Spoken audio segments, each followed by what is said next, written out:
Hello everyone अस्सलामु आलैकुम welcome back to my another new blog. সবাই কেমন আছেন? আলহামদুলিল্লাহ আমি ভালো, আশা করি আপনারাও ভালো আছেন, সুস্থ আছেন। মারিয়া ফাফি লাইফস্টাইল আপনাদের আরও একবার স্বাগতম। আজকে 30শে জুন আমার মেয়েকে টিকা দিয়ে নিয়ে এসেছি। আমার মেয়ে টিকার ডেট ছিল আপনার 10শে জুন, আমি তখন দিতে পারিনি, ঈদ এসে গেছে, বাসায় অনেক কাজকর্ম ছিল, মেহমান ছিল, হাট বাজার করছি অনেক, এজন্য আর তখন দিই নাই। কারণ তখন যদি আমার মেয়ে অসুস্থ হয়ে যায় তাহলে তো আমি কোনো কিছুই করতে পারবো না। টিকা দিলে বরাবরই আমার মেয়ে জ্বর এসেছে, অসুস্থ হয়েছে। তো আজকে মনে হয় শরীরটা একটু গরম, টিকাটা দিয়ে আসছি, একটু অসুস্থই গেছে, হাসি খুশি এসেছে, বাসায় এসেছে কান্না করে। তো আমি এখানে প্রথম নাস্তা রেডি করে নিচ্ছি আয়রার বাবার জন্য। আমি গতকালকে গরুর মাংস, মাছ বোনা, তারপর পাতলা ডাল রান্না করছি আজকে দুপুরবেলার জন্য। কারণ টিকা দিতে দেওয়া যেদিন দিই ওই দিন আমি আগের দিন সন্ধ্যায় সব কিছু রান্না করে রাখি পরের দিন দুপুরে খাওয়ার জন্য। টিকা কেন্দ্রে একটু দেরি হয়, 1-1.5 ঘন্টা 2 ঘন্টা লেগে যায়, অনেক সিরিয়াল থাকে। তো এই জন্য আমি প্রথমে সকালে নাস্তাটা রেডি করে নিচ্ছি। আয়রার বাবা আবার মাংস দিয়ে আপনার আটা রুটি খুবই পছন্দ করে, সিদ্ধ আটার রুটি। তা আমি প্রথমে নাস্তা করে নিচ্ছি। নাস্তার ডোটা আমি তৈরি করে রেখে দিয়েছি ফ্যানের নিচে ঠান্ডা হওয়ার জন্য। এইদিকে আমি টেবিলটাও পরিষ্কার করে নিচ্ছি। আমার ভাইয়ের 2টা আছে, যেখানে খাবে ওখানে প্লেটটা রেখে দিবে, একটা গ্লাস ওরা এদিক থেকে ওই দিক সরাবে না, ওরা এমন হয়েছে। সব কিছু আমি আর মায়ে করে ওদেরকে খাওয়াই, ওরা কখনো কোনো কিছু করে খাবে না, ভাত নিয়ে পর্যন্ত খায় না, ওদেরকে মা ভাত নিয়ে পর্যন্ত দিতে হয়। তো কি করব, ভাই 2জন আছে। তা আমি প্রথমে টেবিলটাও পরিষ্কার করে নিয়েছি, নইলে আয়রা বাবা বসে খাবে কোথায়? ওরা রাত্রে খেয়ে আম খেয়েছে, আমের প্লেট নিজেরা খেয়েছে, সব কিছু টেবিলের মধ্যে এলোমেলো করে রেখে দিয়েছে। তা আমি প্রথমে টেবিলটা ক্লিন করে নিয়েছি। তো মা এসেছে আমাকে একটু হেল্প করার জন্য, মা তো জানে আয়রাকে টিকা দিব আজকে। তো মা আমাকে রুটিগুলো বানিয়ে দিয়েছে আর আমি এদিকে সেঁকে নিচ্ছি আর চা রেডি করে নিচ্ছি। আয়রার বাবা আবার দোকানে চলে যাবে। আয়রার বাবা তো খুব সকালে দোকানে যায়, 8টা-7টা দিকে চলে যায়, আজকে যে উঠে বৃষ্টি এজন্য একটু দেরিতে যাচ্ছে। তা আমি এখানে নাস্তা রেডি করে নিয়ে আয়রার বাবাকে দিয়ে দিব, আমি খাবো, আমার ভাইয়েরা পরে ঘুম থেকে উঠলে খাবে। আমার মা তো আবার সিদ্ধ আটা রুটি খায় না, মায়ের জন্য আমি কাঁচা আটা রুটি একটা বানিয়ে দিয়েছি, উনি ওটা খেয়েছে চা দিয়ে। উনি আবার মাংস খায় না, আর আমার আব্বা রুটি মাংস কিছুই খায় না, উনি অসুস্থ মানুষ, ওনার যখন যেটা মন চায় তখন সেটাই খায়। উনি খেয়েছে চিড়া দই।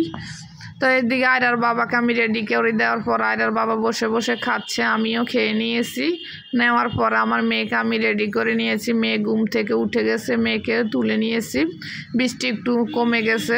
তো মেয়েকে রেডি করে দেওয়ার পরে যে মেয়ে খেলতেছে, মেয়ে তো এখনও বুঝে না যে মেয়েকে কী জন্য ঘুম থেকে তুলছি।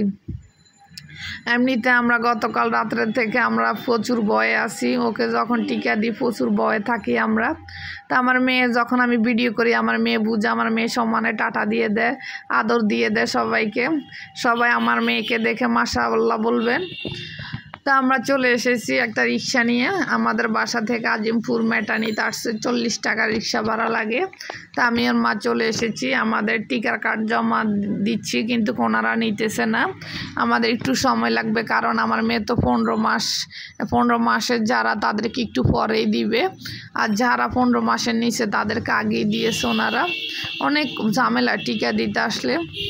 তো এখানে আমার মেয়ে অনেকক্ষণ থাকার কারণে একটু কান্নাকাটি শুরু করলো, পরে মেয়েকে রুমে ব্রেস্ট ফিডিং করিয়ে দিলাম। ব্রেস্ট ফিডিং আমার মেয়ে তো বেশি একটা খায় না, পরে মেয়েকে ওজন মাপাইতে আনছি, দেখেন আমার মেয়ে মাত্র 7 কেজি 900 গ্রাম। দেখছেন আমার মেয়েটা এরকম, ওর কিন্তু 15 কেজি থাকার কথা, কিন্তু ও তো ব্রেস্ট ফিডিং করা ছাড়া আর কোনো কিছুই খায় না, একটু পানিও ও মুখে নেয় না, ও কিচ্ছু খাবে না, ওকে যত চেষ্টা করি কোনো কিছু খাওয়াইতে পারি না। এখন ডাক্তার তো বলছে ওরে ব্রেস্ট ফিডিং বন্ধ করে দেওয়ার জন্য, কিন্তু আমার মা বাবা দিচ্ছে না, ওনারা বলছে না একটা খেয়ে বেঁচে থাকুক, সুস্থ থাকুক, এটাই। পরে অনেকক্ষণ আমার মেয়ে বসতে বসতে অশান্তি লাগতেছে, পরে আমার মেয়েকে আমি টিকা দিয়ে বাসা চলে আসছি। আমার মেয়ে তখন কান্নাকাটি করছে, আর ভিডিও করতে পারিনি। এসে মেয়েকে ব্রেস্ট ফিডিং করিয়ে ঘুম পাড়িয়ে দিয়েছি। পরে আমার এই যে সামনের রুমটা খুবই এলোমেলো, আজ 2 দিন বৃষ্টি হচ্ছে, জামা কাপড় অনেকগুলো ধুয়ে শুকিয়ে নিয়েছি, ওগুলো এখনও বাস করতে পারিনি। সবগুলো জামা কাপড় বাস করে নিব, তার আগে আমি ফ্যানটাও একটু পরিষ্কার করে নিচ্ছি। ঈদের 1 সপ্তাহ আগে ফ্যান পরিষ্কার করছি, এর মধ্যে আমার ফ্যানটা পুরো ধুলাবালু ভরে গেছে। তো আমি বিছানার চাদরটা দেওয়ার আগেই ফ্যানটা ক্লিন করে নিলাম। তো ফ্যান ক্লিন করার পরে যে আমাদের ভাইয়েদের অনেকগুলো প্যান্ট জমা হয়ে গেছে, গুছানোর বাকি, এগুলো ধুয়ে রেখেছি।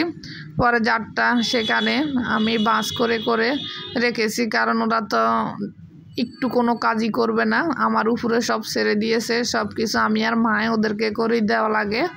তা আমি 2 জনের ফ্যান আলাদা আলাদা করে যে ওয়ার্ডরোবের মধ্যে ওদের ডয়ারে দিয়েছে, ওদের ডয়ারের মধ্যে রেখে দিচ্ছি। ওরা এত অলস, ওরা কোনো কিছুই করে খাবে না, ওদেরকে মা ভাত নিয়ে দিলে ওরা না হলে খায় না, এরকম ওরা। তো আজকে সবাই ভালো থাকবেন, আজকে এ পর্যন্ত। আল্লাহ হাফিজ, আসসালামু আলাইকুম।